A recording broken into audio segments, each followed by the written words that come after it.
Conviction by Kate Scott. It's not a case of simple escape. It's more that I like to feel stretched, and to silence my mind by making my body the predominant part. I even enjoy the torture of it, the rhythm of the repeated thought. No more. No more. My brain the whip, urging the flagging body on until I finally allow myself to fold over in a bow to myself, a salute to my own determination. I'm always tense running by the canal, on the lookout. If they knew, people would think I was crazy to run here. It is outside the accepted borders, and even though it isn't actually prohibited, it's understood that you aren't supposed to go outside your own territory. Unpleasant rumours persist about what happens to those who cross the boundary from north to south. I'm not a rebellious person, but I like the idea of extension. I like the feeling of going beyond. Our lives are so curtailed now, run along the government's tight beginnings, middles, and ends. We have security, we have structure, but we have no choice. No undulations in our paths. I've always felt suspended in my own life, not yet committed to any particular direction, and so I run the same route over and over, looking for some new turn in my head. Just as I'm passing the second lock of the canal, listening to a song on my MZ60, Merrin interrupts. "Jim," I flip the switch from one-way receive to communication, the song automatically pausing itself. "Yes? You're running, then?" Merrin sees my runs as self-indulgent. She sees actions as either contributing or not to the good of society. My running definitely falls into the latter category. I was before you called. Perhaps it is feeling defensive that makes me doubly shocked to see that a boy has appeared in front of me. I haven't been paying attention, and so I haven't seen his approach, but he's probably come from one of the warehouses just behind me. "All right," he says. "Merrin, I have to go." I switch off the receiver. "Hello," I say, hoping I sound relaxed. I'm very aware of my exposed skin. The boy is about 16, with dyed black hair with blonde roots. He's wearing one of the rubber suits canal workers wear to protect their skin from the chemicals, and for a split second, before I see the scar, I wonder if he really is a worker, or if it is some kind of statement. Some kids from our territory do dress up as if they're from the canal side. But the boy must have got splashed during his work. The right side of his face is covered in a melted skin scar, and he is evidently self-conscious about it, because he puts his hand up to his face as he sees me notice. "Nothing like this ever happened to you?" He points to the scar, becoming defiant. "No. Lucky. Lucky you." He pauses, and then turns and spits on the ground, narrowly missing my shoe. Shall I try and make a run for it? No, I can handle this. It's just a boy. A boy from the canal side. "You're from the north," he says. Yes, I am," I say. I'm trying to keep my face slack and unresponsive like his.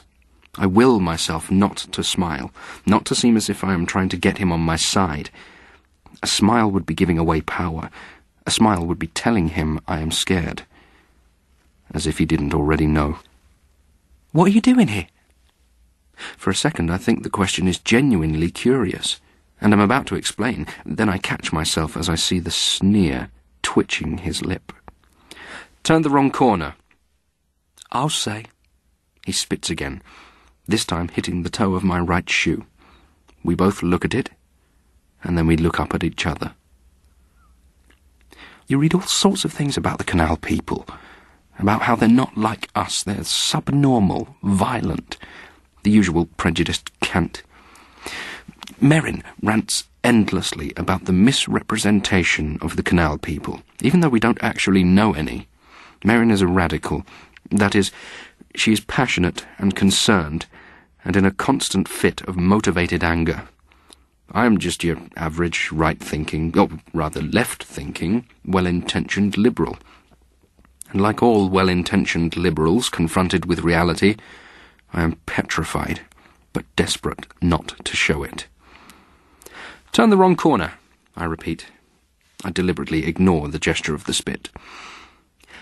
You do that a lot, the boy says. He sounds neutral now, confident that he's established his authority, his superiority in the situation. What? I am shocked. This is the first time I have ever seen anyone on my runs by the canal. I've flattered myself that I have the gift of fading into the background. You seem to get lost a lot. Right here, the boy says. It's funny, that. Getting lost in exactly the same place each time. I suppose it is. The sweat from fear, as opposed to exercise, is very different, I note, in the part of my head that remains detached from what is going on. Another part of my mind, the hysterical side, is showing me headlines. North City native killed in canal side brawl. Canal boy goes berserk, maims North City man in lock-side fight. But you're not really lost, are you? His eyes have a hypnotic stare. He doesn't look inside himself. That's what scares me most. Just in the way that my mind seems to be separating off in lots of different directions. What I should do, what has just been said, what might come next. His mind seems to be elsewhere too. And I don't like to think what that means. No, I suppose I'm not. I say this as firmly as I can, trying to sound sure of myself, trying to get the power back. What is it? Some sort of tourist trip? He isn't reacting to my tone. No, I just like to run here, that's all. His face slams shut. I've produced some signal, become a representative for all he hates. You just like to run here. Each word is a spike that he is sticking into the ground around me. I couldn't move if I tried. He is fencing me in with his anger. Must be nice to be able to go wherever you want. Surprised you want to come here, though. Place where all the crap ends up. Do you know what's at the top of this canal? I nod. Of course I know. It's the pure waters. The transparent stream that winds its way through our flats and offices in the north. Music is piped in alongside its sparkling perfection, unlike the stagnant, still canal.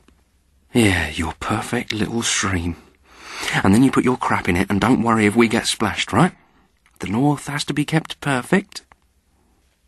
I don't know what to say, I just keep looking at him. You make me sick. Spitting the words out like bullets. I stand there and take them. It's all I can do to keep from nodding in agreement. What have I been thinking of, anyway? Seeing running by the canal as some sort of freedom, leaving the boundaries behind. But to this boy it must seem like a taunt. Look at me. Look at what I have. If only I could explain how little freedom we enjoy for all our clear water. But he wouldn't understand. And who could blame him? He has the melt scar, I have clear skin. He wears a protective suit, I bear my body. I think of Merrin. She is angry too, but she has faith in herself, in her ability to change things. She organises huge internet rallies where people click in their protest posters to crash the websites of blacklisted companies. At some point, I have become the embodiment of all the apathy Merrin rails against. It isn't enough that I agree with her. I don't act. It doesn't seem to matter to her that I don't feel smart enough or sure enough to act. She knows that running is my respite, and she sneers at it. Sees it as selfish. She'd think my route patronising if she knew. I stare at the boy. Can you help me get out? What? For the first time he sounds startled. Uncertain. I have left the script behind, and I see again that he is just a boy. A young boy. With a scar. I want to leave. What? Properly get out? He looks incredulous. Do I really know what I'm saying? I think again of Merrin, of her constant static anger. "Properly get out," I reply firmly. "You're mad," the boy says, trying to laugh. He isn't able to. He can see that I'm serious. "You really mean it?" he says. The terror constricting my spine suddenly loosens with his look of tentative admiration. It suddenly seems vital to make this boy like me. The only way I can think of doing that is to destroy every assumption he has, even if that means asking him how to destroy myself. Yes, I really mean it. "All right then, I'll show you," says the boy. He turns and begins to walk fast off towards the warehouses. "Well, come on then, if you're coming." He starts running down one of the narrow lanes between the buildings, the mud surface pock-marked with the footprints of the canal workers. I follow him, slowly at first, but then picking up pace. We're heading to the high wires. I realize he is going to show me one of the famous gaps, the irregular openings in the high wire fencing that marks out the world we're permitted to live in. I've always drifted. At first, Merrin saw this as a conscious rejection of the narrow lines we are given to live within. Now she sees it for what it has always been: a lack of courage to think, to decide, to act. Now I see my runs not as escape, but as training. What do I have to go back to? Merrin's disappointments? My frail protests at the social preoccupation with preening, primped happiness? "There's one!" He is pointing ahead to a gap, deceptively innocuous at this distance. His eyes are watching to see whether I will try to back out of it. I peer ahead. I don't know what has got into me. Here I am, trying to be some kind of hero. Make some sort of statement. I'm not sure I'm up to it. Suddenly there is the sound of running feet. A group of armed guardsmen appear from another of the narrow lanes. I almost feel relief.